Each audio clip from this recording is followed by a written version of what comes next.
Bueno, ahí estamos entonces. Buenas tardes a todos y a todas. Nuevamente, agradecerles por estar presentes en este encuentro. Bueno, les quiero comentar, mi nombre es Silvia Fernández Sena, yo formo parte del Instituto Forjar. En esta oportunidad, el Instituto, bueno, organiza un ciclo de charlas que se llama 10 libros, 10 ideas. Bueno, y en esta oportunidad nos toca a la Comisión de Educación la presentación de un libro, que es Políticas en Educación y Salud. Y bueno, antes de comentarles un poco algunas características generales del libro, quiero presentarles, bueno, a Gustavo López. Él es el presidente de Forja, además, bueno, vicepresidente del ENACOM, abogado, periodista, docente, universitario. Así que, Gustavo, te doy la palabra para que vos nos puedas dar unas palabras justamente de bienvenida. Bueno, gracias a todos, a todas. La verdad que el trabajo que viene desarrollando el instituto desde agosto del año pasado, creo que fue allí, Mariano, cuando arrancamos, y si me tenés que corregir, no lo hagas. Desde agosto del año pasado hemos conformado un grupo de profesionales y militantes con el objeto de discutir no solo temas de coyuntura, sino también temas de fondo. Y la discusión de estos temas hace a la formación política de los militantes, de los dirigentes y también la posibilidad de los ciudadanos de participar de estos debates que son tan fundamentales. Hoy uno central que tiene que ver con la educación y que tiene que ver con la salud.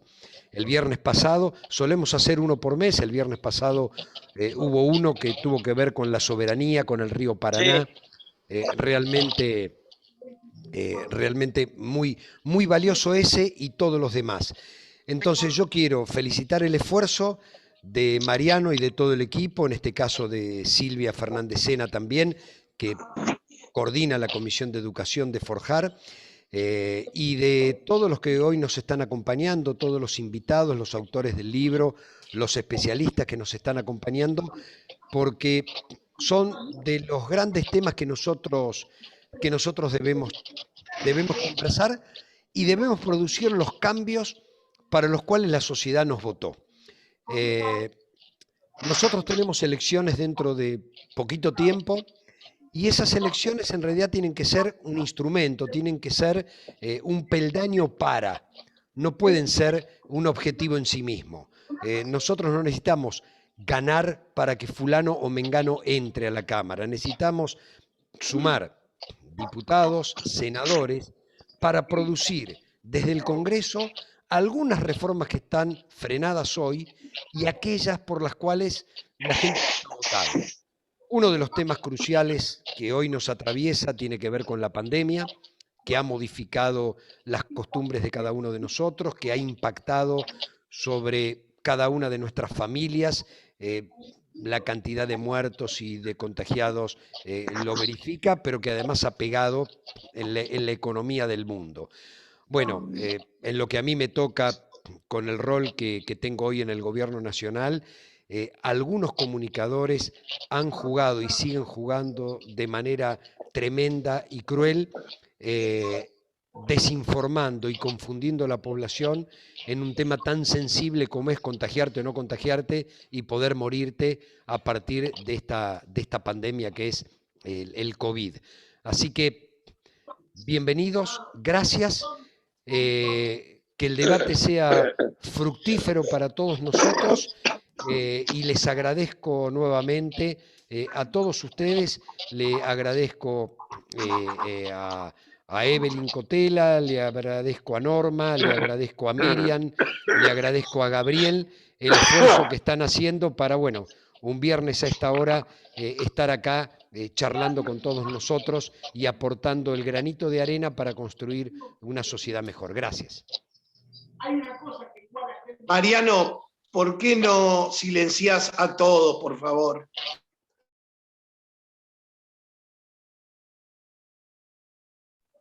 Bueno, muy bien. Gracias, Gustavo, por tus palabras. La verdad que para nosotros es un placer siempre trabajar con vos. Realmente muy agradecidos también por el espacio que nos das para realizar todos estos debates. Bueno, les decía que hoy, entonces, en este ciclo de 10 libros, 10 ideas, presentamos desde la Comisión de Educación el libro Políticas en Educación y Salud. Sus autores son Norma Tauro, Mariano Echenique y Elsa Monterola, y la editora es una amiga y compañera nuestra, Laura Pérgola, a quien también saludamos hoy, como dijo Mariano. Se trata de un libro de 643 páginas, es un libro muy completo. Esta es la segunda edición. Esta segunda edición está ampliada, ya se venía realizando el libro, ya hubo una primera edición, pero en esta segunda edición se amplía. Y justamente, bueno, se incorpora un capítulo donde Mariano Echenique es el autor, ¿no? El libro está dividido en 4 partes, digamos por la amplitud que tiene, realmente trata temáticas y aborda temáticas muy interesantes que tienen que ver, por ejemplo, en una primera parte con la naturaleza del Estado, la República, las leyes. En una segunda parte, las políticas en educación, educación superior, la universidad, la legislación en educación superior, la CONEAU. En una tercera parte habla sobre políticas de salud, el ejercicio profesional en las ciencias de la salud, residencias, idoneidad de los profesionales, calidad de la atención médica. Y bueno, en esta tercera parte se encuentra el capítulo que les decía, cuyo autor es Mariano, que habla de ampliación de derechos para la población específica, más derechos para más personas.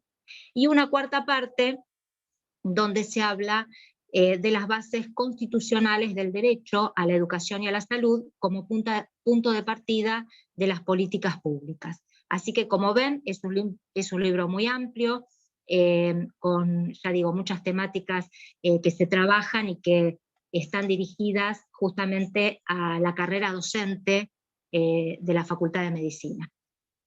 Bueno, les comentaba que una de las autoras, y su principal autora, es Norma Tauro.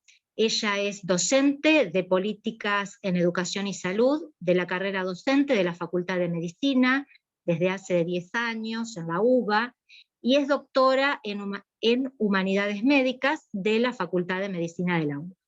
Así que, Norma, te vamos a dar la palabra para que vos nos hables acerca de este importante libro y bueno, que nos puedas ampliar la información y un poco tu experiencia en esta edición.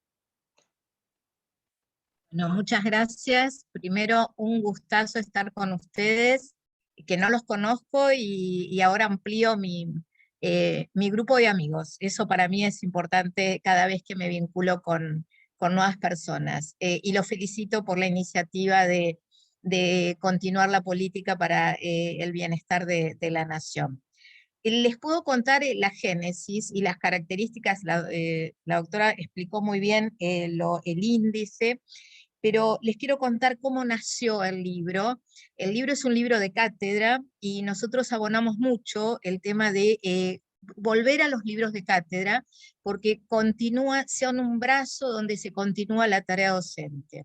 Pensemos que con nosotros trabajamos con profesionales en formación, pues son todos graduados, y el tiempo que compartimos con ellos quizá es muy pequeño, pero dejarles algo que les permita continuar el aprendizaje y fortalecerlo y sedimentar las ideas que van teniendo, es un aporte a la docencia muy importante, que lo ven con mucho beneplácito. ¿Cuál es el origen del libro? La materia de la carrera docente se llama Políticas en Educación y Salud. Y cuando se generó esa materia empezamos a indagar, bueno, ¿qué enfoque le podíamos dar a las políticas en educación y salud? Y ustedes saben que nosotros las políticas las podemos ver desde lo histórico, desde lo antropológico, desde los programas políticos, desde las acciones, pero elegimos algo de los cuales los graduados universitarios, tanto en salud y en educación, estaban muy de espaldas. Ustedes no, porque ustedes están en la militancia y están muy amigados con la legislación. Pero nosotros hacía tiempo que veníamos estudiando que no conocen las leyes, que los errores que se cometen tienen que ver con un desconocimiento y una falta de comprensión de cuáles son las normativas que subyacen a las políticas públicas. Por eso el libro se llama Políticas en Educación y Salud, un abordaje desde los marcos normativos.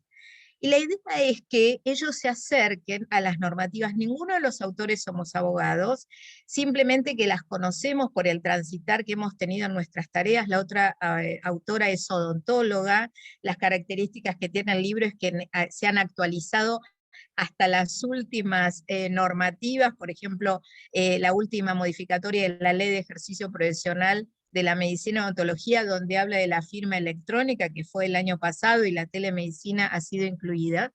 Entonces, intentamos una actualización muy cercana y ampliamos también hacia odontología. ¿Qué es lo que sucede? Ustedes no se imaginan cuando nosotros les hacemos trabajar a los profesionales en formación, le decimos, bueno, ¿cuál es el primer documento formal que tienen que observar en un ámbito universitario? Les hacemos leer el estatuto universitario y a los gritos nos agradecen esa experiencia. Han transitado como alumnos, como graduados, como docentes, y no se han acercado a ese documento. ¿Y qué sucede con las otras normativas? ¿Qué pasa con los profesionales de la salud y la educación? Se acercan a ellas cuando hay conflicto. No hay un transitar natural con las leyes, con las normativas. Por eso el libro hace un análisis circunstanciado de las normativas, les da un contexto histórico. El capítulo que trabajó Mariano excelentemente, que era una ampliatoria, porque nosotros habíamos trabajado antes los derechos de los pacientes, y él hizo un capítulo espectacular, que no solo el trabajo de Mariano está en ese capítulo, sino que está en otros capítulos también incluido. Ahí aparecen los nuevos derechos de las disidencias sexuales, las mujeres, la discapacidad, todo lo que pasó con salud mental y las controversias que han traído.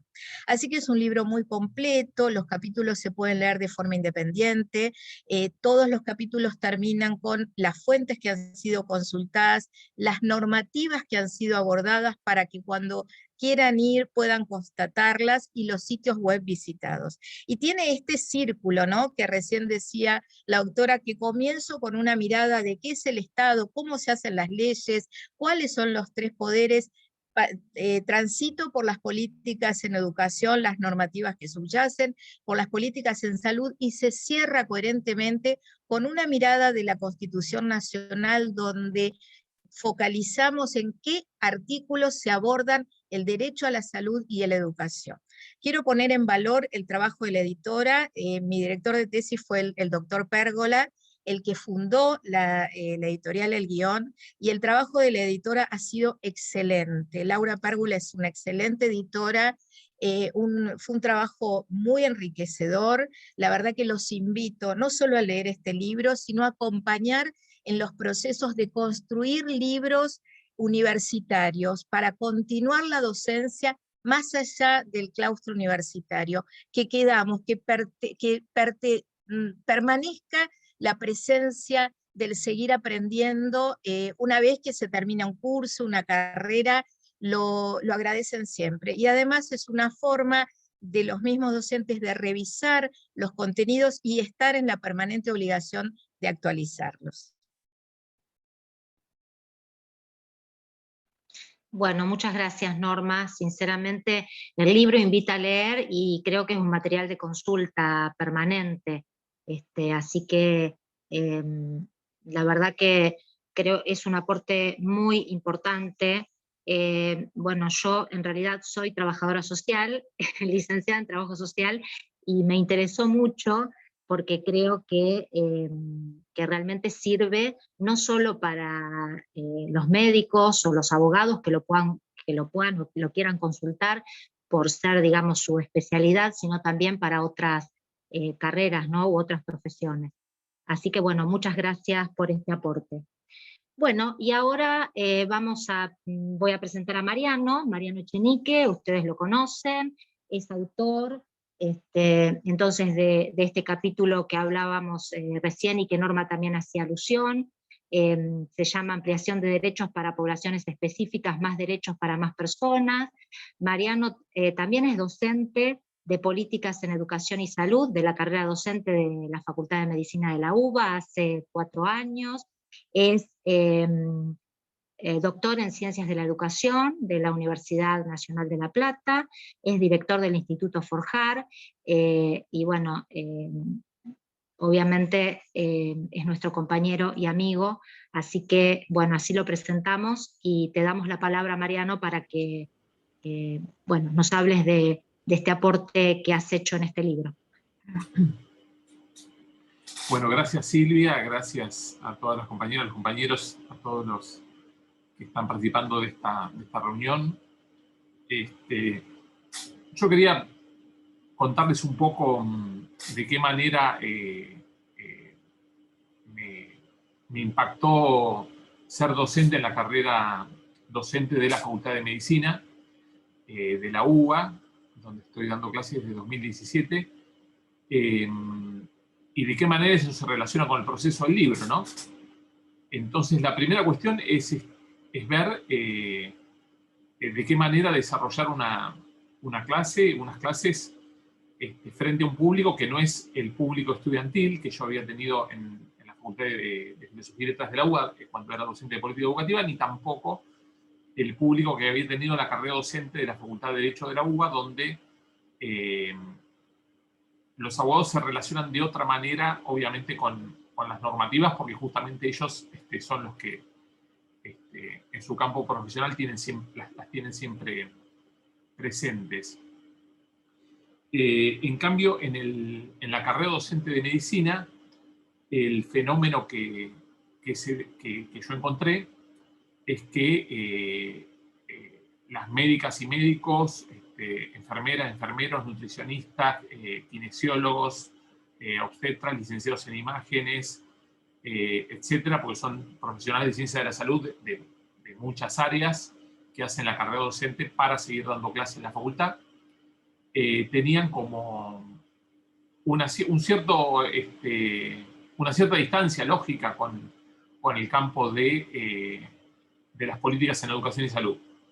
Básicamente porque ellos, bueno, tienen una materia dentro del plan de estudios que aborda algunos aspectos legales de la práctica de la medicina, pero no tienen la perspectiva, digamos, del conjunto, ¿no? Es decir, están más acostumbrados a los protocolos eficaces para el abordaje de las situaciones que se les presentan como profesionales de la salud, que al debate de distintas alternativas. Entonces, yo me encontraba con una situación que quienes venimos de las ciencias sociales nos resulta un poco rara, que es que ellos, al principio, en muchas ocasiones, muchos profesionales de la salud no sabían cómo era posible que hubiera más de una respuesta correcta a una pregunta, ¿no? Y esto se da justamente por la multiplicidad de enfoques, ¿no? Y voy a dar dos ejemplos para no aburrir, ¿no? Uno, el ejemplo de el abordaje de las situaciones de minoridad en relación con los derechos sexuales y reproductivos, es decir, qué implicaban los derechos sexuales y reproductivos en el caso de menores de edad, qué cosas podían decidir por sí mismos y qué cosas podían decidir solamente con la autorización de la madre, del padre o del encargado legal. Y el otro campo donde también hay muchos campos, ¿no? Pero vamos a mencionar dos porque son los dos más recurrentes. El campo de la psiquiatría, donde puede haber distintos enfoques y de hecho se sigue debatiendo acerca de cuál es el alcance de la decisión médica, cuál es el alcance de la autonomía del paciente y cuál es el alcance de las decisiones judiciales respecto por ejemplo, a la privación de la libertad de la persona con padecimiento mental. De manera que, bueno, este es un campo de polémica donde los distintos enfoques dan lugar a distintas respuestas y donde yo siempre les cuento que cuando les envío el examen que respuestas distintas pueden ser todas correctas, ¿no? Y eso requiere todo un proceso de debate que, bueno, que lo vamos dando como podemos, ¿no? Porque no es lo mismo en este sentido la virtualidad que la presencialidad, ¿no? Si algo también aprendimos de este 2020-2021 es que la posibilidad de debatir es mucho más amigable en contextos de presencialidad que en contextos de virtualidad. Segunda cuestión que yo me encontré y que tiene que ver con el desarrollo de mi capítulo en el libro es el desconocimiento que tenían muchas y muchos profesionales de la salud del funcionamiento de la educación en la Argentina y de la universidad, ¿no? Y es gente que yo siempre les digo, ustedes han estudiado más años que yo, necesariamente porque yo aún habiendo hecho una licenciatura y un doctorado, sumados no son equivalentes a la carga que tiene quien ha hecho los 2 ciclos de la Facultad de Medicina, la residencia, la orientación, y bueno, y pese a eso, a esa gran cantidad de años que ellos permanecieron en el sistema educativo, sumando la educación inicial, primaria, secundaria y la educación superior en ciencia de la salud, no tienen conocimiento, por ejemplo, de las escuelas normales, ¿no? Para decir algo. Entonces me agradecían que las escuelas normales, saber por qué tenían a lo mejor un familiar que era maestra normal y que se había recibido a los 17 años, y resulta que ahora los docentes se reciben a los 22 años y hacen toda la carrera en el tiempo de la duración teórica o mucho más tarde en muchísimos casos. De manera que desde eso, pasando por cómo se compone el gobierno de la universidad, ellos, pese a haber votado como estudiantes y después como graduados, no conocían el gobierno de la universidad en cuanto a la composición de la asamblea universitaria y cómo se gobernaba la universidad. Y así podía decir de otros aspectos que tenían que ver con la vida cotidiana de la universidad que ellos no conocían y que, bueno, y que aborda el programa de la cátedra y que aborda el libro. Y por último, para concluir un poquito esta intervención, quería contarles que este libro me sirvió como disparador de otro.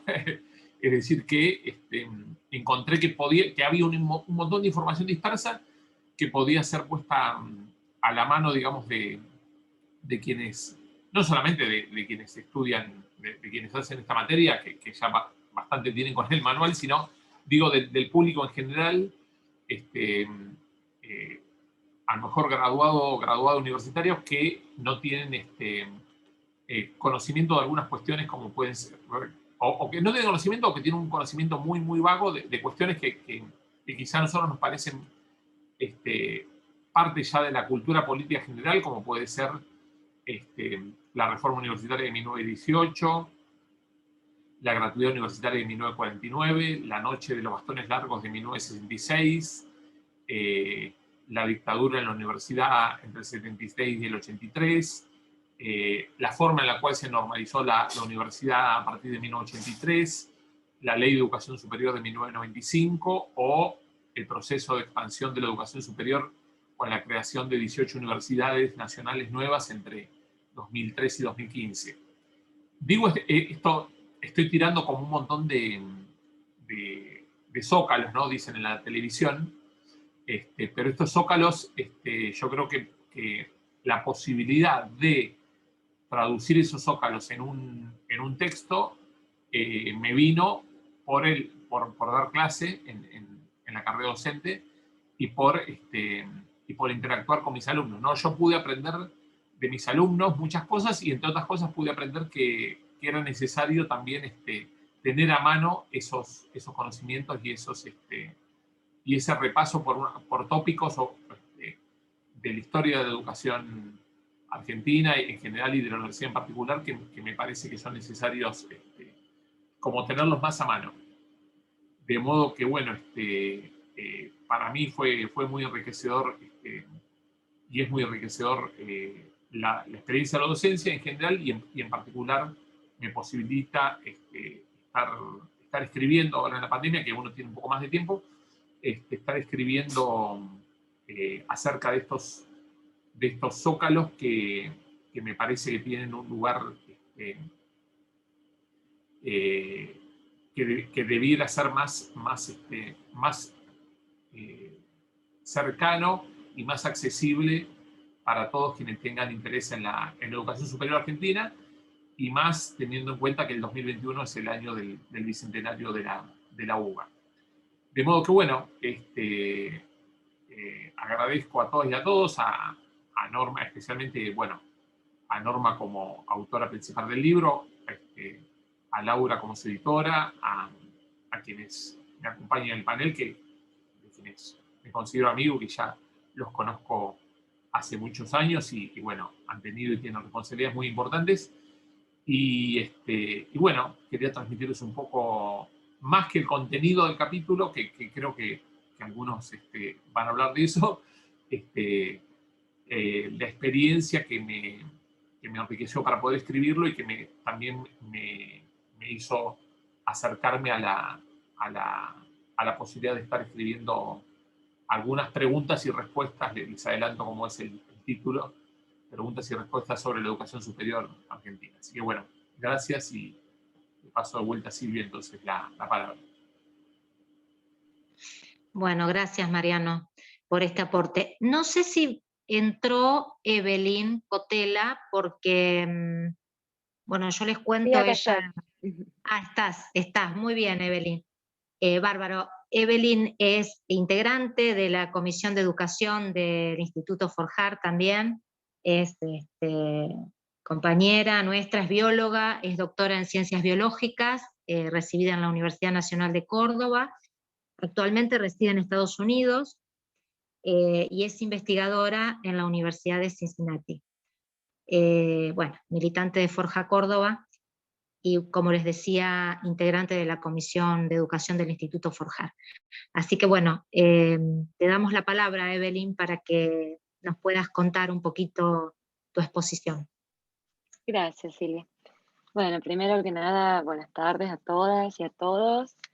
Gracias a los compañeros que me invitaron para participar de esta actividad. La verdad que me parece excelente.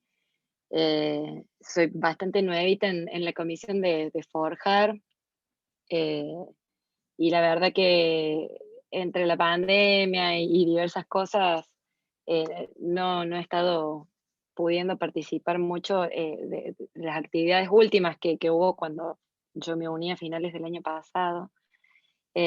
Así que bueno, me honra que me hayan invitado para esto.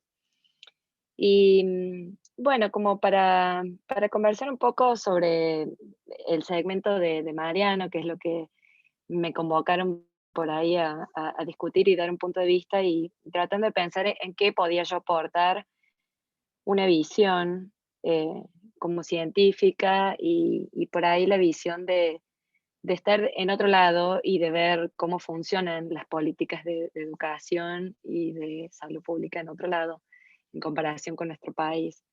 Primero que nada, bueno, quiero felicitarlos porque, bueno, a Mariano el capítulo me pareció excelente, y viendo el compendio de las temáticas del libro, la verdad que me parece fascinante que haya un material que reúna todos estos temas, y que si bien está orientado a la carrera docente, ¿no?, en la Facultad de Medicina, y me parece excelente lo que decía Norma recién de fomentarlo de la formación constante de los profesionales, em, recalcar la utilidad que esto tiene para otras profesiones en general, como ya lo han dicho varios, y también para nosotros que estamos en esto de tratar de formarnos para participar más en ámbitos políticos y tratar de promover o de alguna manera aportar a fomentar el bienestar general de la población, ¿no? Y que es justamente a lo que apunta el capítulo de Mariano.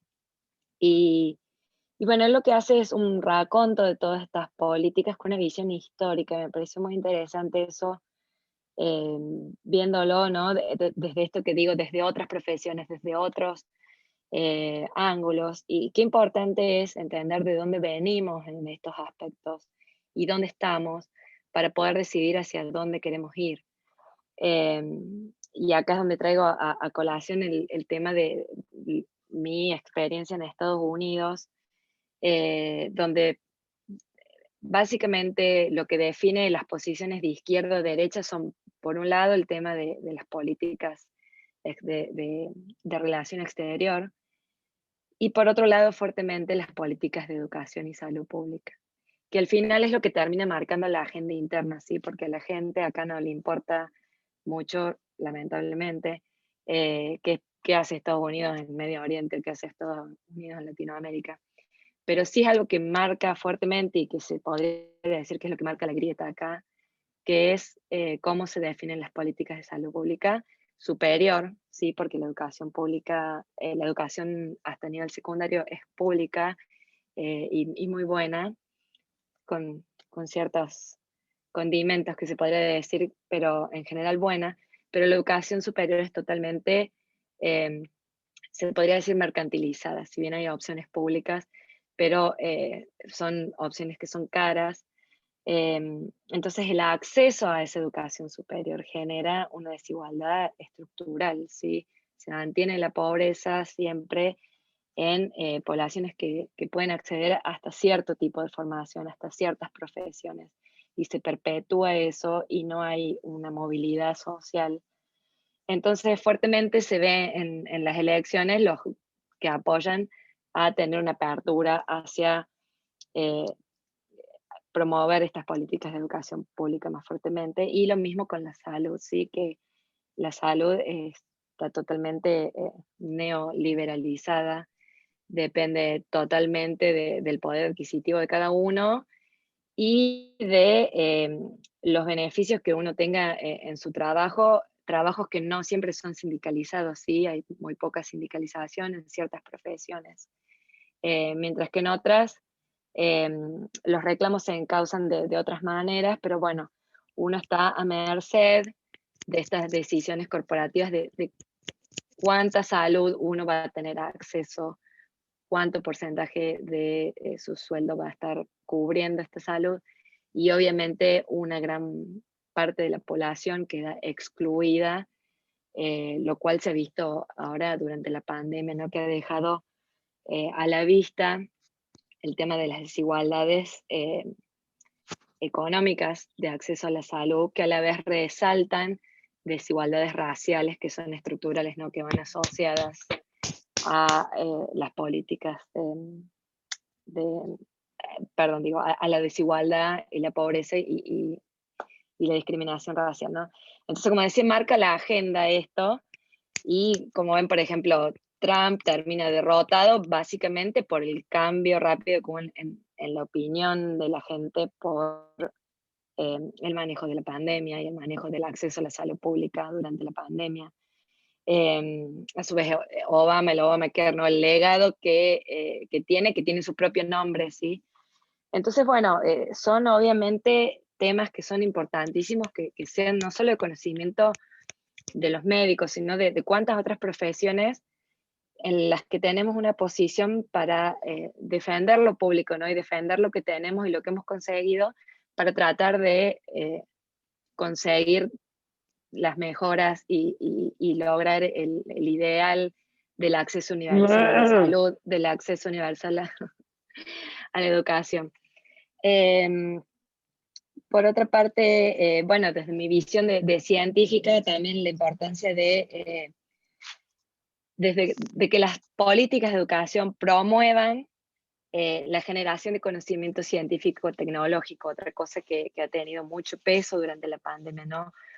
Cuánta diferencia hay entre un país que tiene claras políticas de educación científica y de luego fomento de la investigación científica en acceder rápidamente a desarrollo de tecnologías, por ejemplo, en este caso de producción de vacunas. No cualquier país produce vacunas, aun cuando son vacunas que no han sido de desarrollo, y ya hay varias vacunas que están en desarrollo en Argentina en sus fases primeras, pero no es fácil que un país tenga el acceso a que un laboratorio le ceda la fórmula y rápidamente pase a producir vacunas como se ha producido en Argentina, ¿sí?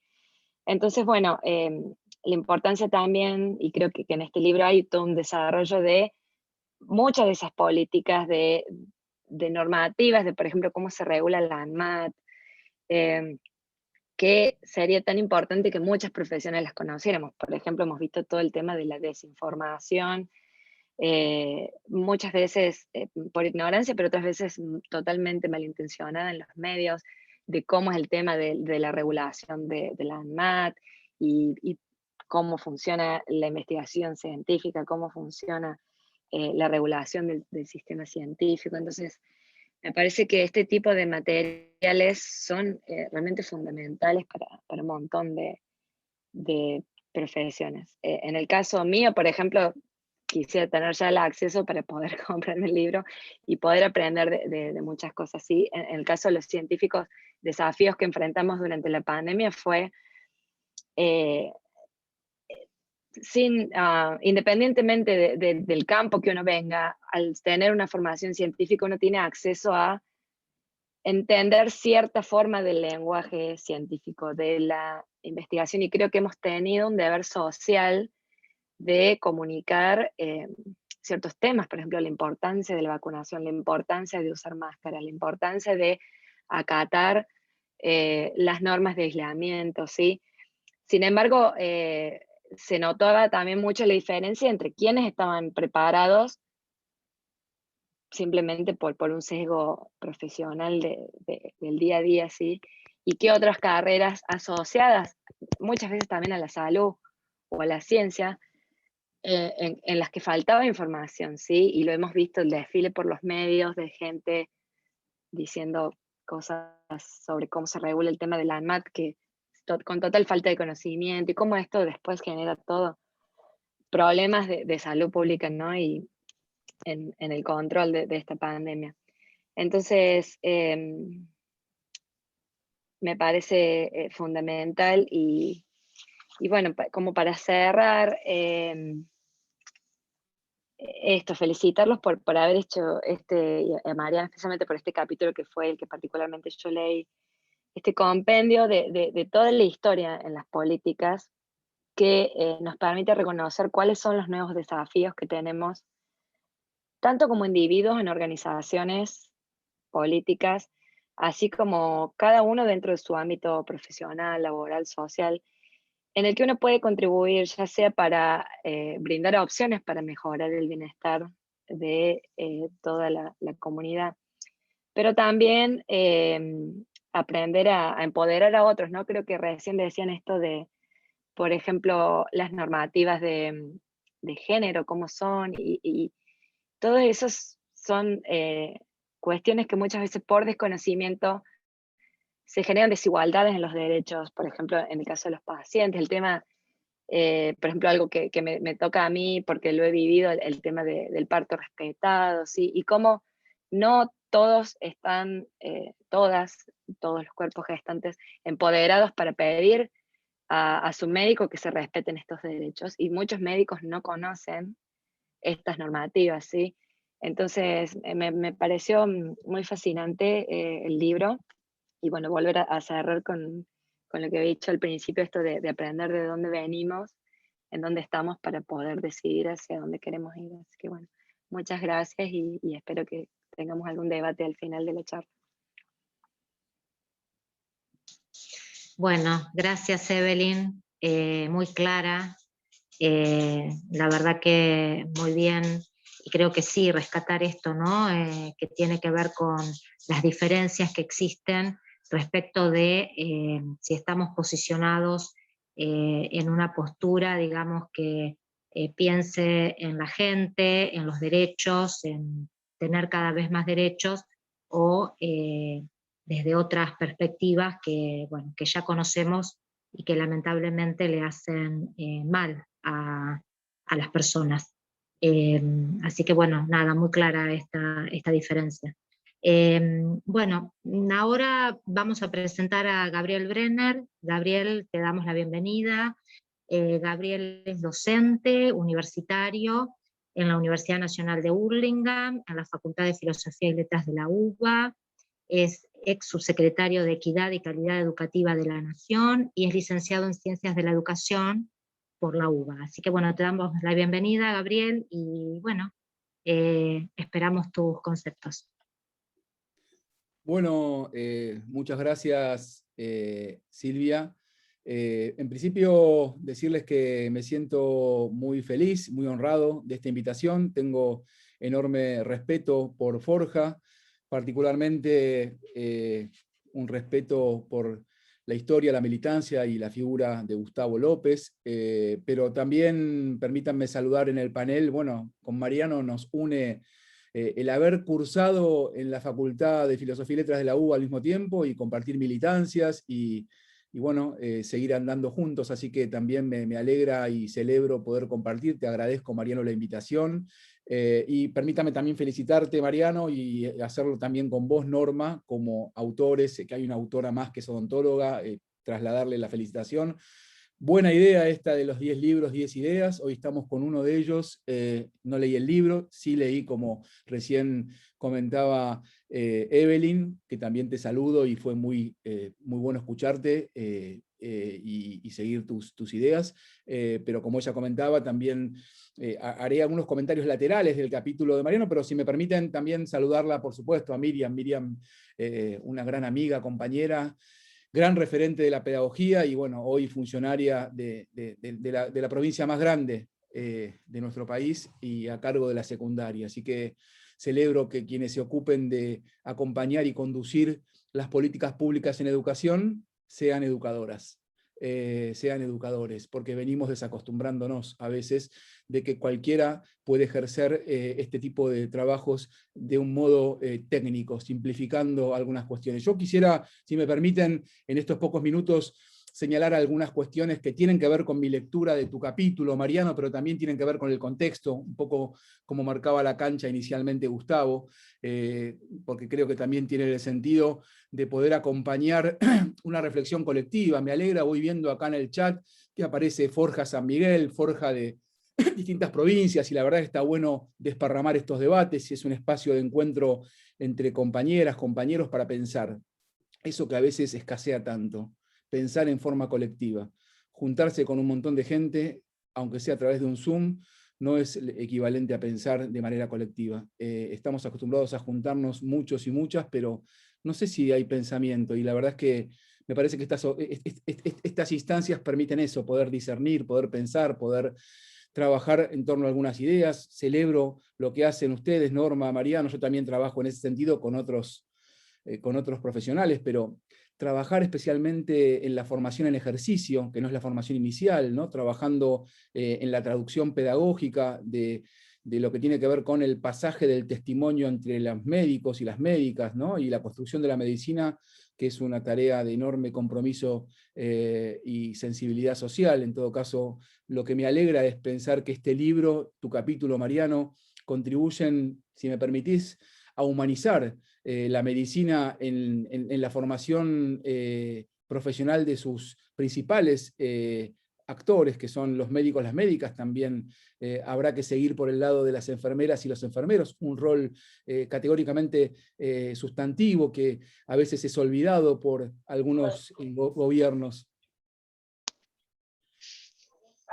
La verdad es que me parece que hay que tener cuidado con a veces las reducciones binarias. Y como este libro es de políticas de educación y salud, si hay algo a lo que asistimos últimamente es a una salvaje reducción binaria. Gustavo, en el lugar que se desempeña como funcionario, lo avisó, y yo quiero continuarlo, ¿no? Porque los medios de comunicación son, a través de algunos periodistas, los que forjan cotidianamente y de manera constante estas reducciones binarias. ¿Qué quiero decir con eso? Que es falsa la opción de educación o salud. En todo caso, me parece interesante volver a plantear esto. La educación y la salud, como ustedes lo plantean en el libro, seguramente que aún no leí, pero sí en tu capítulo, Mariano, son elementos que tienen que marchar de manera congruente, de manera complementaria. Cuando fui subsecretario de Educación, una de las cuestiones en las que más trabajamos fue con salud comunitaria y con la Subsecretaría de Salud, que correspondía en términos operativos a nivel federal, construyendo políticas de salud. Puntualmente, y permítanme decirles, hoy mismo hay reuniones en la Comisión de Asesores de Educación de la Cámara de Diputados, porque se reactiva la esperanza de que se pueda aprobar una ley vinculada a salud integral. Se está discutiendo y se va a discutir en la Comisión de Educación la posibilidad de dictar esta ley. Mariano trabaja mucho en la cuestión legislativa y quiero por eso poner sobre la mesa esto para que esté en nuestro debate. Eso significa, digamos, pensar en políticas de salud integral para nuestras infancias y adolescencias, y mucho más en tiempos de pandemia. Se están discutiendo proyectos, por supuesto. Creo que el que goza con mayor jerarquía en términos políticos y de ampliación de derechos, porque el capítulo de Mariano, si algo plantea justamente, es la ampliación de derechos en clave histórica, pensando en la relación entre salud y educación, es el proyecto de una compañera legisladora, Massín, del norte argentino, y que tiene que ver con la salud integral, y está en discusión en estas horas, porque hay otros proyectos que tienen que ver también con la alimentación saludable. Hay un proyecto que también está en la delantera y a mí me preocupa, y lo quiero hacer público, porque cualquier cosa que allí se discute es pública, que habla solo de entornos saludables, término que, permítanme desconfiar también, además de desconfiar de ciertas reducciones binarias. Entornos saludables son términos forex a veces que tomamos de los organismos internacionales, y a veces se convierte en una religión en donde se reza pero no se entiende. Prefiero en todo caso pensar en la salud integral de este proyecto de Massín, incorporando elementos de la alimentación saludable y la educación física y corporal.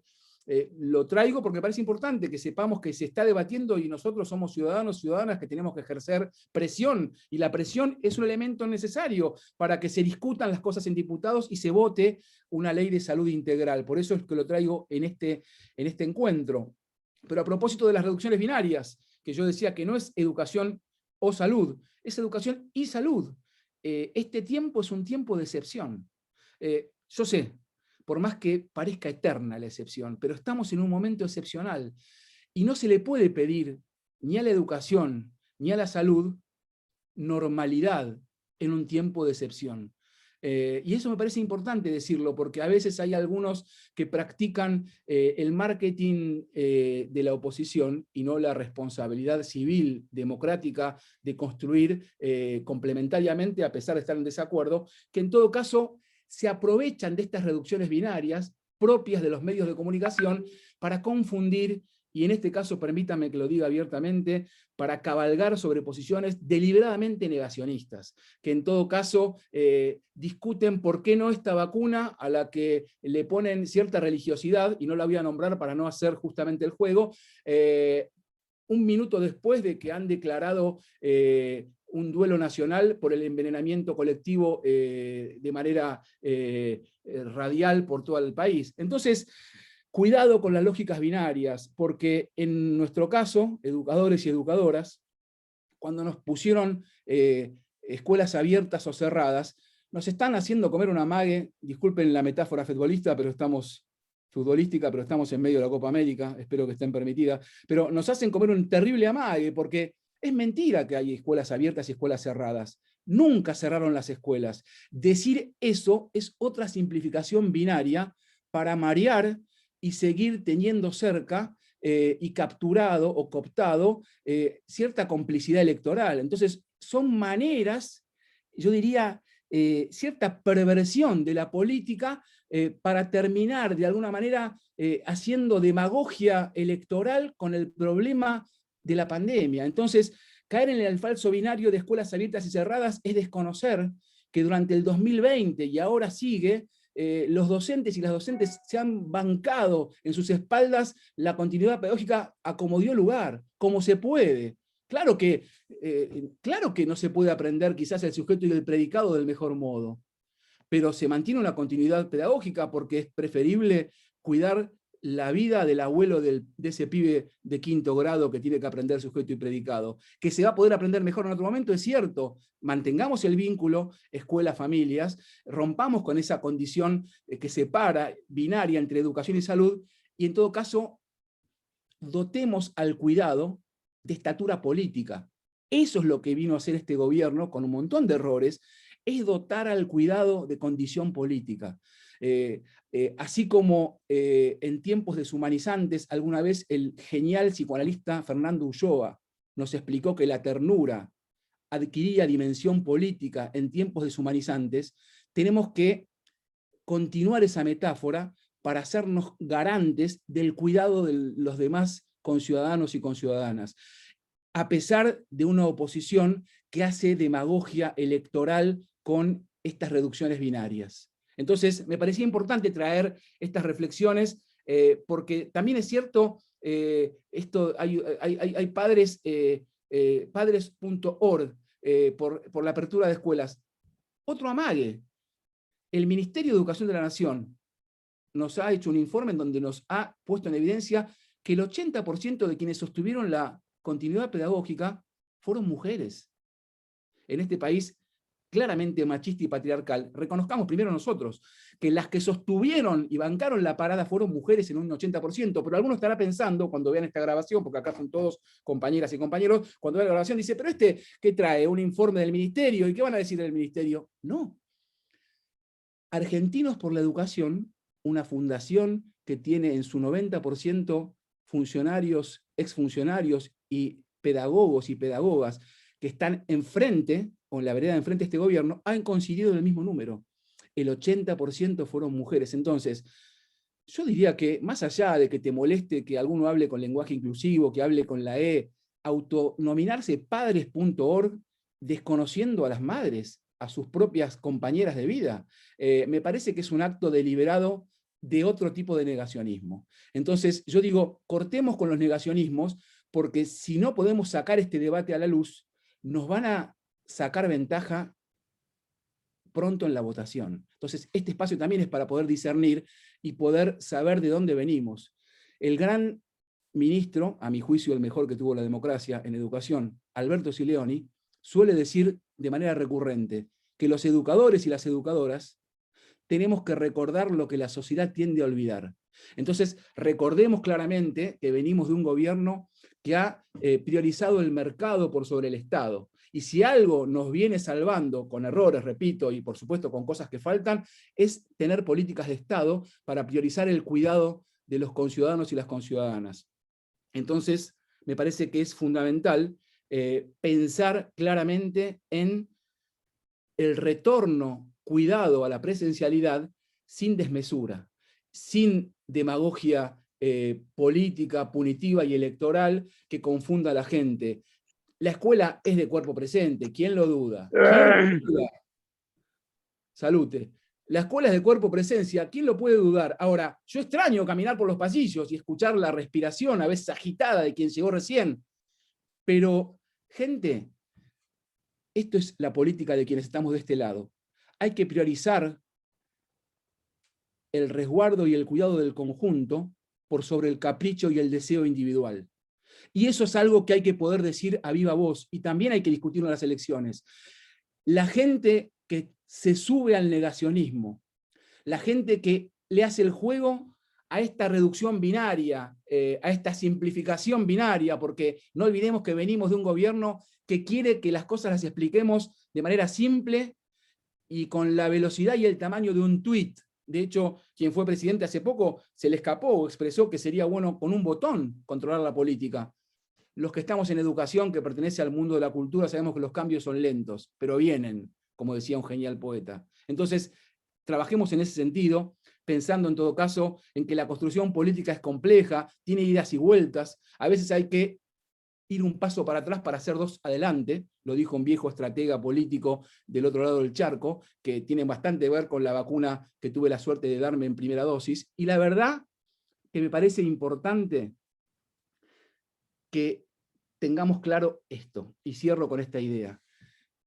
El cruce entre salud y educación nos permite, y yo hablo más de educación y de escuela, nos permite en la escuela, y con esto le doy el pie a mi querida compañera que quiero escuchar, Miriam Southwell, a que pongamos en duda esa idea de la libertad individual que tanto alardean algunos comunicadores sociales, en cualquier medio, pero especialmente en los que tienen mayor audiencia o espectadores, porque es mentira lo de la libertad individual, es una abstracción.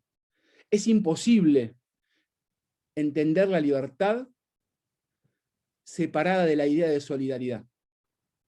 Entonces, me parece que el desafío hoy es, y yo vengo militando esta idea, del imperativo pedagógico de la solidaridad, entre educadores, entre personal, profesionales de la sanidad, porque me parece que la clave es que, a pesar de los pesares y de las angustias y padecimientos y las enormes pérdidas de vidas en esta pandemia, aprendimos, creo, o estamos en eso, a que si no somos solidarios, nos devoran los poderes fácticos. Si no somos solidarios, nos devoran los gurúes de los medios de comunicación que nos quieren reducir no solamente a cierta explicación binaria, sino a la condición de objetos. Y la verdad es que cuando Mariano escribe este capítulo, lo que enaltece es la condición de sujeto del ciudadano argentino y fundamentalmente la permanente obsesión por la ampliación de derechos en la política, en educación y en salud. Así que los convoco y las convoco a que militemos el imperativo pedagógico de la solidaridad. Es cierto, la palabra imperativo suena un poco arbitraria, pero tómenla por el lado de la urgencia y no de la arbitrariedad. Gracias por el espacio y será un gusto escucharla a Miriam a continuación. Bueno, muchas gracias, Gabriel. La verdad que excelente tu aporte. La pedagogía de la ternura, la pedagogía del cuidado, la pedagogía de la solidaridad, palabras que llegan muy profundo, que calan muy profundo para los y las educadoras y educadores. Así que gracias por este aporte. Bueno, como cierre del panel, entonces, esperábamos a Miriam. Miriam es bueno, la actual directora de Educación Secundaria de la Dirección General de Cultura y Educación de la Provincia de Buenos Aires. Es muchas cosas, realmente una carrera impresionante, investigadora principal del CONICET, máster en Ciencias Sociales, bueno, es profesora y licenciada en Ciencias de la Educación de la Universidad Nacional de La Plata, y bueno, otras tantas cosas más, pero seguramente lo que más te gusta es que te presenten como educadora. Así que bueno, un gusto para nosotros, gracias por estar aquí. Muchas gracias, Silvia. Efectivamente es el modo en el que, con el que más me reconozco en todos los costados de la vida. Muchísimas gracias por esta invitación a la conversación, en particular a Mariano, con el que hemos compartido muchas andanzas, permíteme decirlo así, académicas, pero también legislativas, de aquellas épocas en las que éramos asesores en la Comisión de Educación en tiempos muy difíciles, y tantas otras cosas que por suerte la vida nos ha estado reuniendo. Así que muchas gracias por esta invitación a la conversación amplia. Y la verdad que yo venía pensando algunas cosas y que ahora al formularlas voy a retomar algo de lo que ustedes han estado planteando, respecto a que me parece un gran acierto en términos de esa cátedra, en términos de ese libro y en términos de esta conversación, el poner juntos educación y salud. Efectivamente, voy a retomar algo que Gabriel decía recién, la verdad que en estos días que estamos transitando, en este tiempo que nos ha tocado vivir, ninguna generación elige el momento que le ha tocado vivir, poner el énfasis en una noción de cuidado extensiva, que efectivamente piense en esa capilaridad en la vida cotidiana, hace que educación y salud necesariamente tengan que ser pensadas de manera conjunta. Pero la verdad que en este tiempo, esa noción de cuidado, que yo diría, tal vez tiempo atrás, décadas atrás, hubiésemos menospreciado, porque no era la clave transformadora, revolucionaria de ese momento, hubiéramos pensado más bien imperativos por otro lado. En este tiempo que nos toca vivir, la noción de cuidado es una bandera de lucha muy, muy significativa, porque efectivamente, y sobre esto venimos trabajando mucho con centros de estudiantes de escuelas secundarias, con federaciones, con las múltiples maneras de participación estudiantil y de docentes y de equipos directivos y supervisivos, etcétera, que posicionarnos en el lugar del cuidado, y eso en esta época reúne, sin lugar a dudas, a la educación y a la salud, también hay otras dimensiones por supuesto, pero a estas dos en el centro de la cuestión, posibilita efectivamente pensarse en relación con un otro. Posibilita pensarse como ese resultado de la acción conjunta que tiene incidencia cotidiana, concreta, tangible, frente al otro. Y esa noción de cuidado que tiene que tomarse centralmente como una bandera de lucha, es una opción importantísima, productiva, para efectivamente dejar de lado esas posiciones que se centran en lo individual, en libertades individuales que no están además puestas en jaque en absoluto, como sí han estado puestas en jaque en otro momento de nuestro país, y en esas opciones individuales permite contraponer una idea de la producción de lo colectivo, de lo comunitario, de aquello que necesariamente nos muestra mucho más en relación con un otro. Los pibes, los chicos, las chicas lo han entendido de una manera fantástica, se han puesto a organizarse para ver de qué manera resolver, desde cómo hacer que todo el que no lo tiene tenga un dispositivo para poder seguir la comunicación, que se ha vuelto un imperativo de este tiempo, pero también porque se han puesto en esa situación de estar a disposición de, bueno, cómo organizarse para que aquellos que son más expertos en la institución puedan funcionar de orientadores y de ayuda para aquellos que están recién iniciándose, y en este contexto donde la situación del encuentro, que es una cuestión central de la escuela, el aprender a estar juntos y juntas, que eso no está, poder resolverlo de otra manera. Pero además han tomado la batuta de algo que las instituciones de formación dijeron durante mucho tiempo, pero que no tanto cumplieron, que es que se espera de ellos que sean activos, participativos, y que sean, en definitiva, quienes llevan adelante un pensamiento crítico, una mirada autónoma, etc. Y la verdad que este contexto ha dado óptimas condiciones para que efectivamente podamos considerarlos ya no reproductores de aquello que las instituciones formadoras, la escuela, la universidad pongan en juego, sino efectivamente productores de lenguajes audiovisuales, de lenguajes en red, de estos modos de poder estar juntos y converger en la palabra, en la producción, en distintos soportes y lenguajes de una manera muy concreta.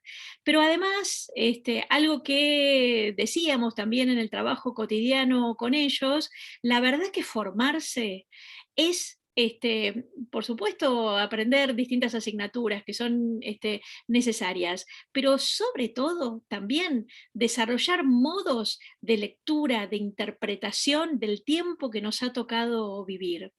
Que uno pueda posicionarse, pensarse en relación a cuáles son las urgencias de su tiempo, a de qué manera leerlo, de qué manera interpretarlo, de qué manera pelearse con alguno de los discursos dominantes y demás, es el aspecto formativo central de la experiencia que uno tiene que ofrecer. Y yo les decía, bueno, nuestras generaciones lidiaron con otros momentos. A mí me tocó hacer la secundaria saliendo de la dictadura, y ahí los problemas eran otros, los miedos eran otros, las estrategias de trabajo y de preservación y de cuidado eran otras, pero de ese tiempo, de esa época, con sus enormes problemas, con sus enormes limitaciones y demás, aprendimos ese aprendizaje colectivo, esa vivencia de la época que nos permitió pararnos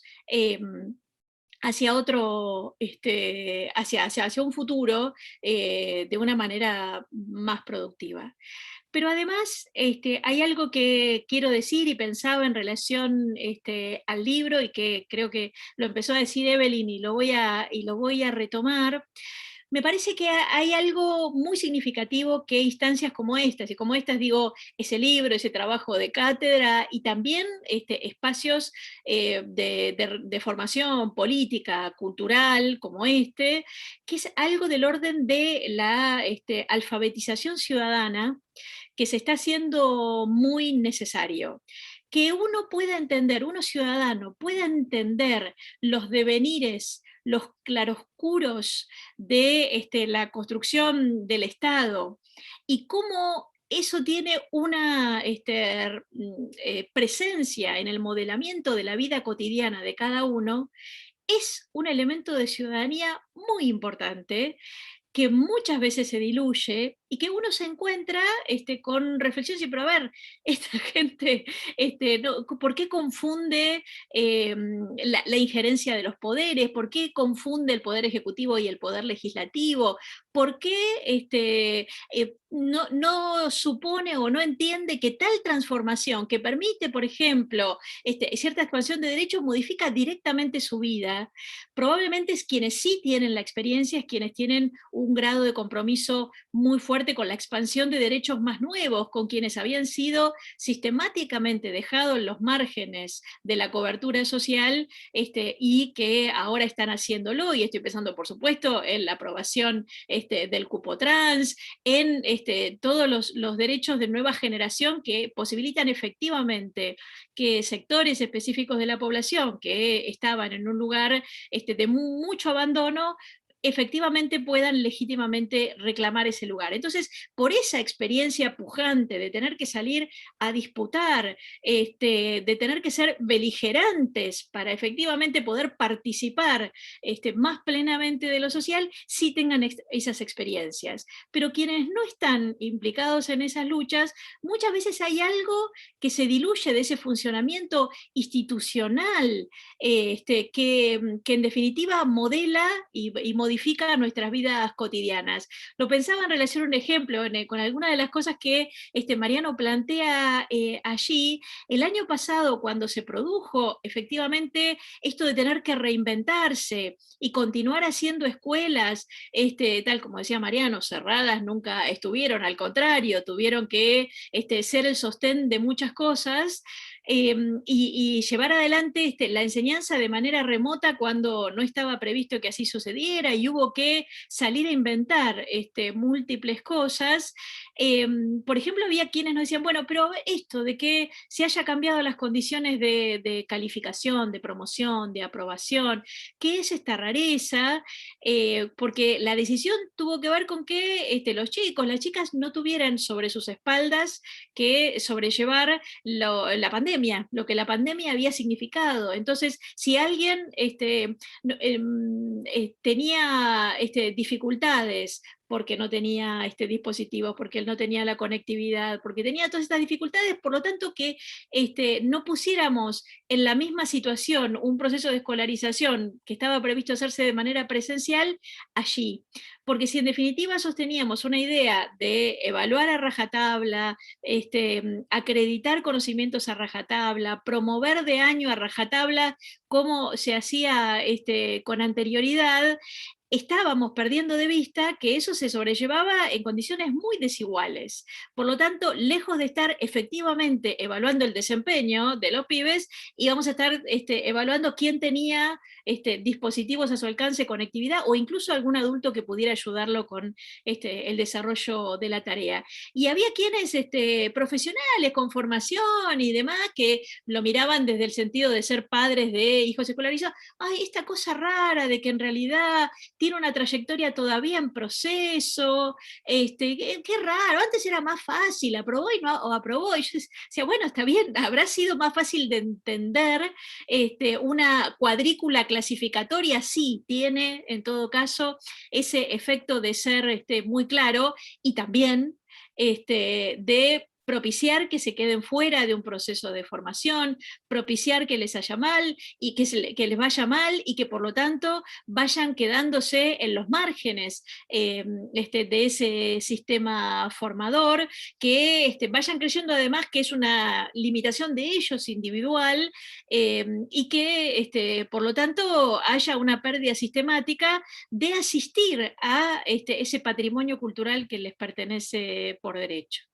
Por lo tanto, hay allí un trabajo que instancias como estas, como este libro, vienen a hacer respecto a poder efectivamente mostrar la evolución, la transformación, los claroscuros de nuestro Estado, para ver efectivamente cómo eso va transformando y no naturalizar cómo va transformando la evolución de nuestro Estado, nuestro andamiaje institucional, y por lo tanto no suponer que hay un estado de cosas sobre el cual siempre hay que mirarlo en términos conservadores, como aquella nostalgia de que las cosas fueron más claras, más asibles en un determinado tiempo, y cuando uno empieza a modificarlas, a volverla más compleja, más inclusora, empieza a ser mirado en términos de menor potencia. Hay que decir, y yo pensaba mucho esto en relación al libro, que los sistemas educativos, y el argentino dentro de ellos, se expandieron durante siglos cumpliendo una doble función de incorporación amplia de las personas a las sociedades nacionales, pero a la vez de la selección de ciertos sectores que desempeñarían papeles dirigentes en distintas sociedades. Por lo tanto, hay que poder entrar en esa dimensión más interna, más de lo que el funcionamiento institucional produce con la normativa y en ese funcionamiento cotidiano. Porque en definitiva hay que poder pensar en cómo la transformación que el libro muestra respecto a lo que significó la expansión de la ley de educación que nos rige ahora, y las políticas educativas llevadas hasta fines del 2015 y que estamos reactivando fuertemente, la creación de más universidades y la generación de medidas de acompañamiento, implicaron muchas mejores condiciones para el acceso de una gran cantidad de jóvenes que son la primera generación dentro de sus familias al llegar a la universidad, y ese profundo impulso produce condiciones inéditas, ya que permitió que muchos y muchas jóvenes terminaran la educación básica y entendiendo por la básica la secundaria, que se expandió con aquella ley, y que tengan como horizonte de futuro posible la continuidad en estudios superiores, pero que esto generó además que las instituciones tuvieran que cambiarse, tuvieran que mirarse y transformarse para ir abandonando algo que tiene que ver con la historia también de nuestro andamiaje institucional, en la que los y las jóvenes que llegaban a la universidad, por ejemplo, habían vencido los obstáculos de un proceso selectivo, y que muy por el contrario, en este momento, en la actualidad, las escuelas secundarias tienen el imperativo de inclusión.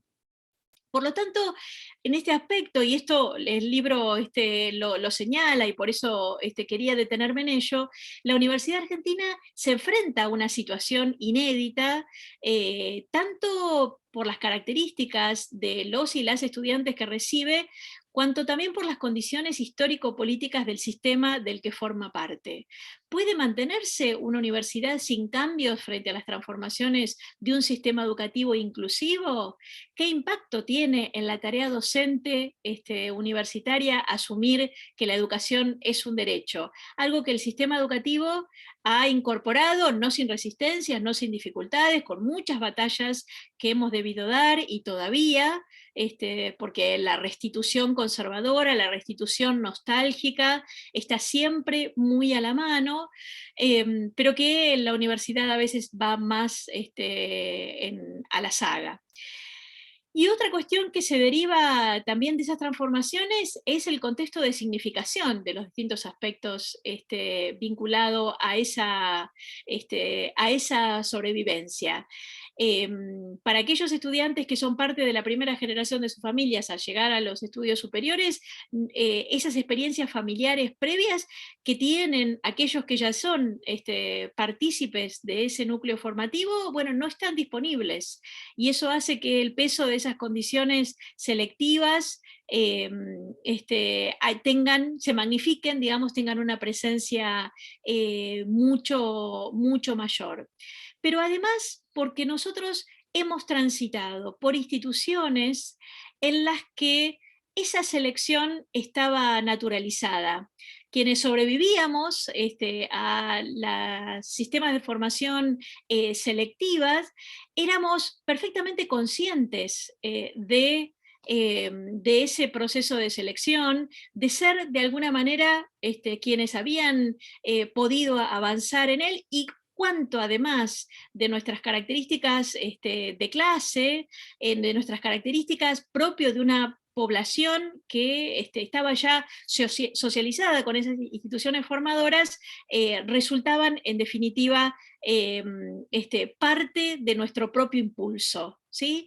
De alguna manera habría que pensar en cómo ese proceso de selectividad construía también ganadores y perdedores, y por lo tanto es necesario en estas instancias poder mirar el ejercicio interno de las instituciones, la dinámica de cuánto efectivamente están impulsando un trabajo de abrazar a un conjunto de población cada vez más significativo, cada vez más importante, y que por lo tanto pueda producir en esa lógica del derecho como condición inalienable. De esta manera me parece que estas instancias tienen un peso decisivo y hay que seguir militándolas mucho. Hay que poder salir a discutir cada una de estas invocaciones que tienen a la mano un sesgo conservador, un sesgo restitutivo, que van desafiando aquellas políticas que buscan consagrar derechos. Hay una pelea cotidiana allí para dar en los ámbitos, si se quiere, más generales, de los ideales que abrazamos, de las ideas fuerza que nos organizan, pero que cada uno de esos aspectos también tienen que poder tramitarse cotidianamente en cada gesto de cuidado.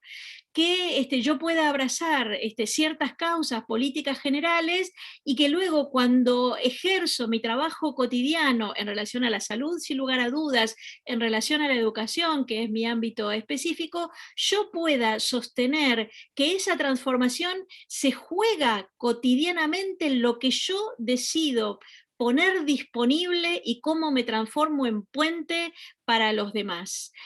Si yo adhiero a grandes principios, pero luego frente a un pibe digo, y bueno, no, pero si la familia no hizo, si antes, la historia que trae antes no se resolvió de otra manera, y bueno, yo hay poco que puedo hacer, ese capital político de la adhesión a una serie de ideas generales se diluye. En definitiva, desisto de tener ese lugar activo como profesional de la salud, de la educación y demás, que en definitiva transforma ese acto cotidiano y por lo tanto esas condiciones de vida para esa persona. Digo, pensando en una conjunción de cosas, una política de cuidado que efectivamente nos ponga en lo comunitario, en lo colectivo, nos haga fuerte allí, que fortalezcan el espacio público ocupándolo mucho, no restringiéndolo, no yéndonos a escondernos en otros lugares, sino llenando de contenido y de prácticas sanadoras en un sentido muy amplio esos espacios. Y junto con ellos salir a discutir esta idea de que el Estado no nos protege, el que lo hacía en otros momentos cuando era más conservador, cuando en definitiva teníamos éramos sobrevivientes de un determinado tiempo y el que no podía sobrevivir, bueno, habrá sido por sus cualidades individuales, que no pudo, en definitiva, aprestarse a ese adiestramiento que le implicaba el lugar. Y con esto salir a discutir esos discursos muy estigmatizadores, que busca localizar la imposibilidad en aquellos que pueden o que no pueden. Por lo tanto, cuidado, comunidad, y una fuerza asignada al derecho como lugar que se concreta en nuestras miradas políticas más generales y en nuestro trabajo cotidiano, me parece que son enormes herramientas para seguir produciendo una sociedad más justa, más democrática en la que querramos para vivir. Excelente, muchas gracias. Un aporte extraordinario, Miriam, sinceramente excelente. Bueno, si están dispuestos podemos abrir para comentarios o para consultas. Si somos ordenados, por ahí de a uno, podemos abrir el micrófono y expresar en este sentido lo que queremos decir o lo que queremos consultar. Yo no tengo la posibilidad, Mariano, de ver a todos porque estoy con el celu, así que si vos podés, sería de una gran ayuda para ordenarnos. Silvia, me desmutié porque tengo un compromiso y no me puedo quedar al debate, pero la verdad que fue enriquecedor. Miriam, muchísimas gracias.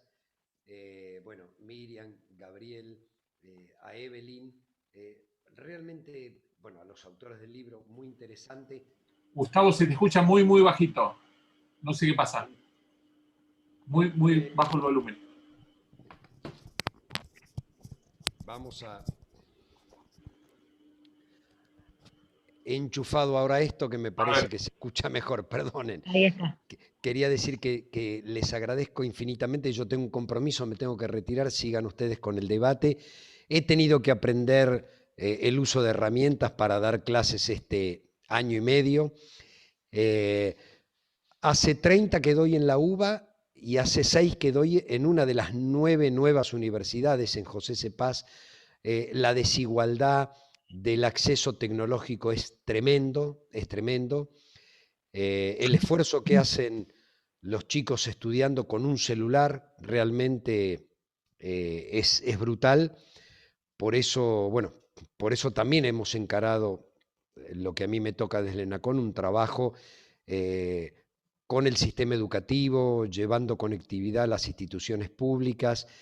Hoy estuve hablando con el rector de la universidad, que es quien preside la parte de comunicaciones del SIN, porque vamos a hacer un proyecto de Wi-Fi 6 y después otro de conectividad ya mucho más grande, más profundo. Pero bueno, la verdad que me gustó mucho todo, me quedé, Evelyn, con esto que decís, qué importante, ¿no? Las elecciones en Estados Unidos se definen por la educación y por la salud. Ojalá que acá pudiera pasar algo parecido y no como planteaba Gabriel, esto binario de blanco-negro, pero además en escala de resolución de Twitter, ¿sí? Mandamos 2 tweets y resolvemos el sistema educativo. No, la verdad que... Pero bueno, eso. Acá es igual, ¿eh? ¿Qué? Bueno, sí, Acá Trump fue lo igual. resolvía por tweet. Sí. Y por eso hacía el contrapunto de cuidado con ese deseo aspiracional de Estados Unidos, porque acá la verdad que también es una bolsa de gatos y muchas cosas, mucha desigualdad. ¿Y tenés idea si a las 7 de la tarde cortaba para ver Netflix, Trump? O... Bueno, capaz que veía cosas peores. Pero bueno, nada, no quiero interrumpir. Quería agradecer porque lamentablemente me retiro, pero continúen con el intercambio, el debate y muchísimas gracias. ¿Sí? Gracias. Gracias, Gustavo. Un saludo. Bueno, entonces, ¿quieren aportar algo? ¿Alguien quiere hacer algún comentario? Les decía que yo no puedo ver a todos o a todas. No sé, Mariano, si vos ves, si están levantando la mano o quien quiere puede desmutear. Si alguien quiere participar, simplemente se desmutea. Yo ahora no estoy viendo que haya... Sí, está Cabancich. Cachi. Silvia, Sí, Bueno. Cachi. ¿cómo anda Silvia? Mata. A ver, Silvia Muy Mata, ¿no? Ahí bien, también. muy bien, muy bien. Muchas gracias, Héctor. Sí, saludo ahí a todas y a todos tus coterráneos, que la pasé Muchas lindo por acá. gracias. Muy bien, muchas No, gracias.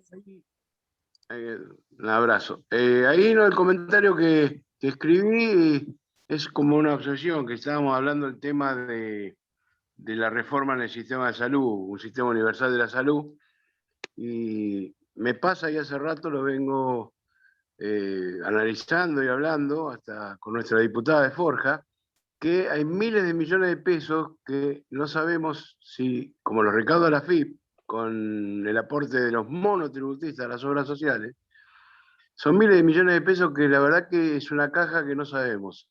Si la FIP se la pasa a las obras sociales, ¿qué es lo que pasa? Hay muchos cantidades de monotributistas que no los toman las obras sociales.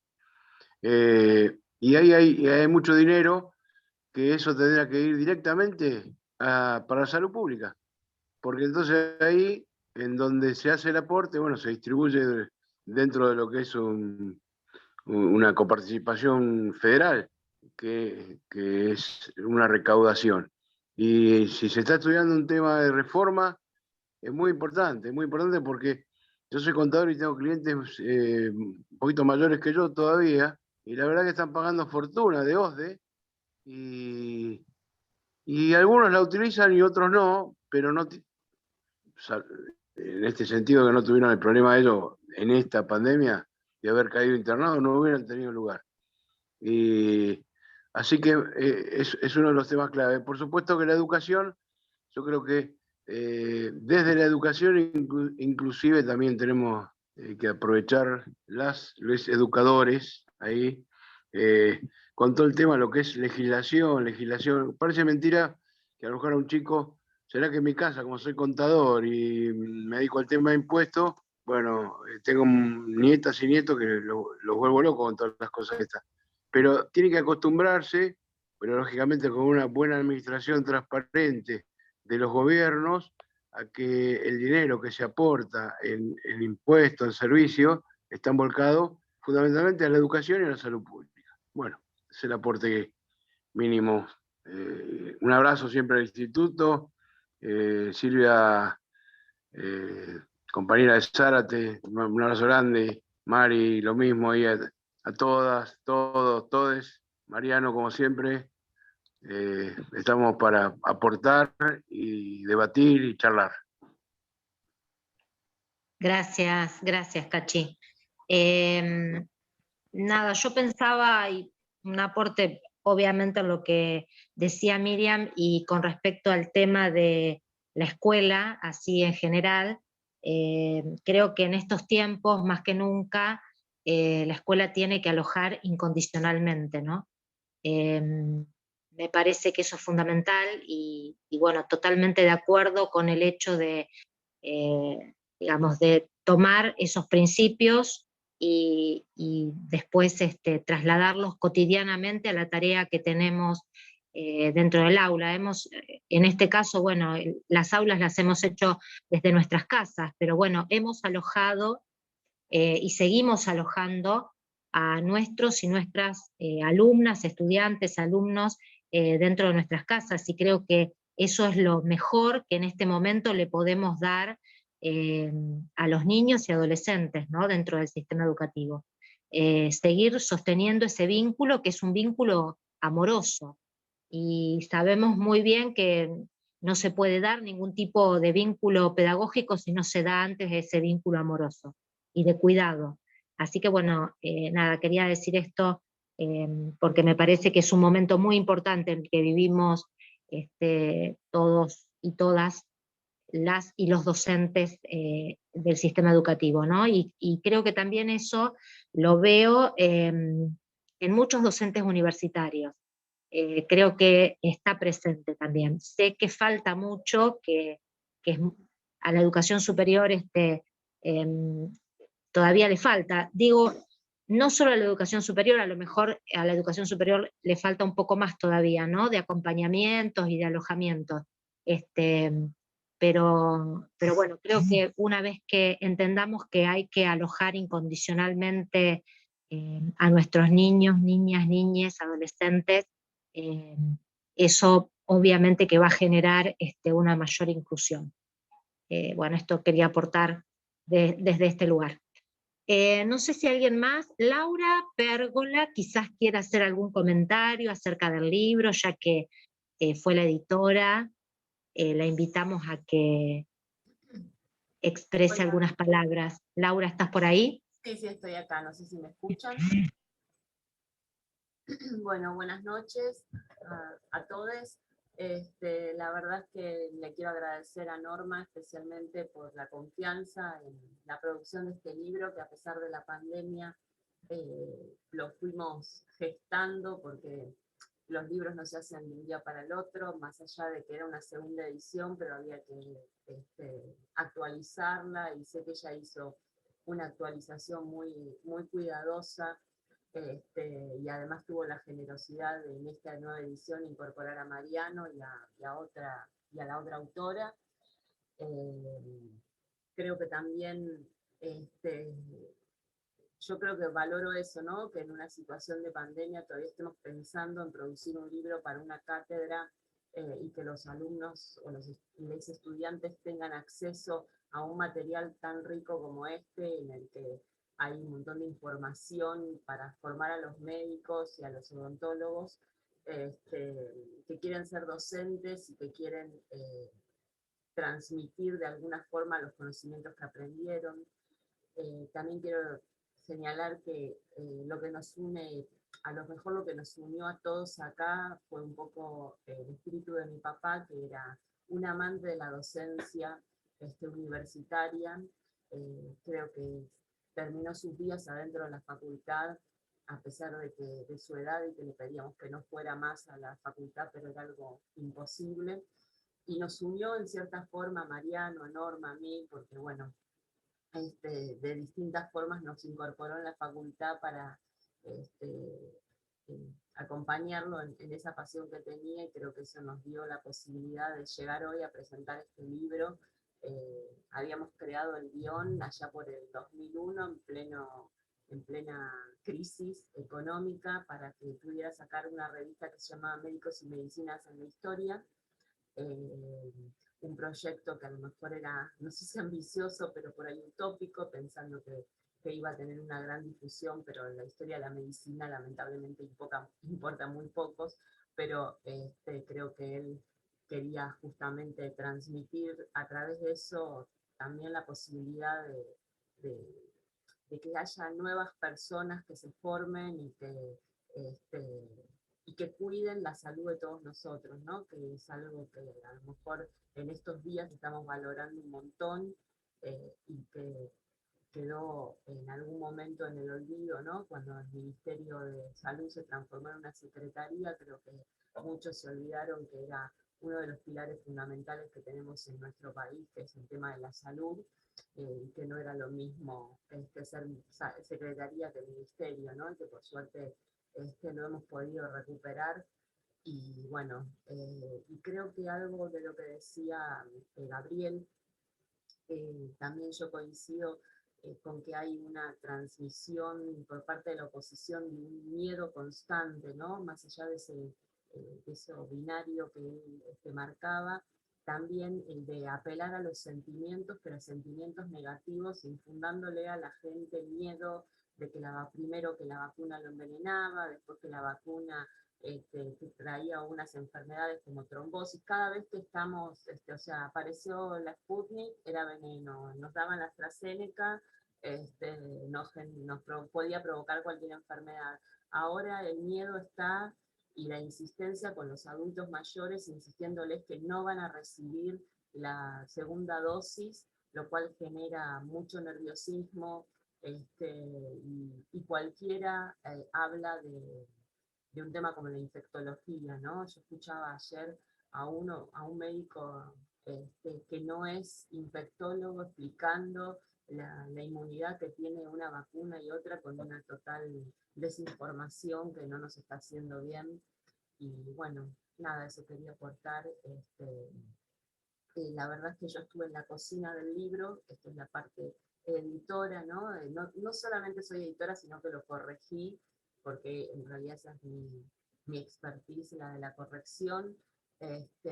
Y bueno, ha tenido muchas idas y vueltas con el diseñador, con Norma, pero porque queríamos que saliera, bueno, creo que como salió, seguramente algún error hay, porque como dicen, el último corrector es el lector, así que si hay algún error pedimos disculpas, pero la idea es que este material llegue y esté al alcance de todos y todas, no solamente de quienes se ocupan de nuestra salud, sino también, yo sé que es un material muy rico para cualquiera que quiera ahondar en todos los temas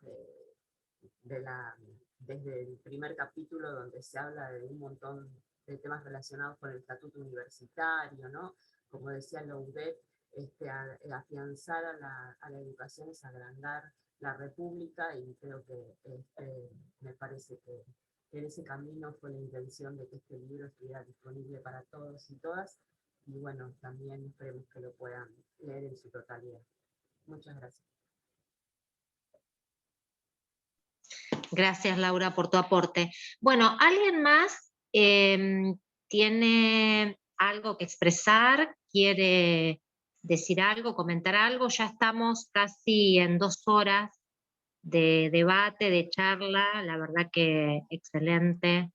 Un gusto ha sido tener a estos panelistas, la participación obviamente de Evelyn, y la verdad que las charlas que se proponen, que justamente Mariano es quien lleva adelante, digamos, un poco el espíritu de estas charlas, son excelentes y nos enriquecen todas las semanas. Así que, Mariano, un agradecimiento también especial para vos. Bueno, gracias, Silvia. Y nada, propongo un aplauso general para todos los panelistas y para los participantes. Repetimos los micrófonos.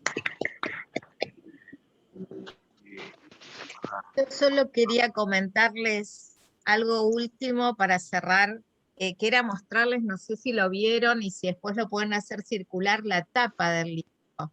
Porque la tapa del libro es la foto del mural que aparece en Santa Fe, en la legislatura de Santa Fe, que se llama La Constitución Guía al Pueblo.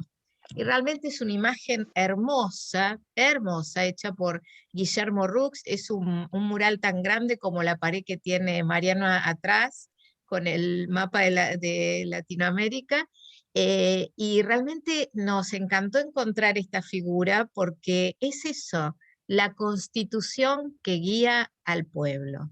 Así que sintetiza un poco el espíritu que tiene el libro, que el libro inicia con un capítulo que se llama El Estado, sus intentos por alcanzar el bienestar general. Y cada uno de los capítulos termina con una referencia a ese capítulo, para que ese principio no sea olvidado nunca durante la lectura del libro. Muchas gracias. Gracias, Norma. Bueno, gracias por Muchas invitar gracias. a los compañeros de Forjar, la verdad que ha sido un placer, un honor, y bueno, quedo a disposición para las actividades que sea.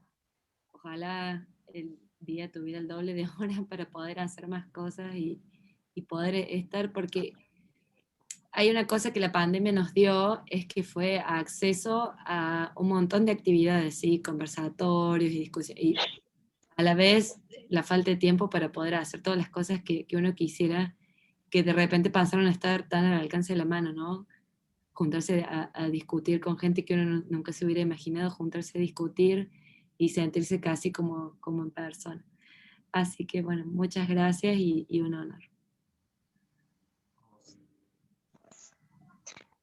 Bueno, muy bien. Nos despedimos entonces, gracias a todos, todas, todes, y que tengan un buen fin de semana. Gracias. Muchas gracias. A seguir conversando. Así es. Chao, gracias. Excelente la charla. Felicitaciones. Gracias. Chao, nos vemos. Gracias, muy bueno todo, gracias. Chao, Excelente. gracias, compañeros y compañeras. Bueno. Buenas noches, muchas gracias. Chao, buenas noches. Chao, Mariano, gracias. Chao, Lauri, chao a todos. Gracias. Gracias. Gracias a todos. Chao.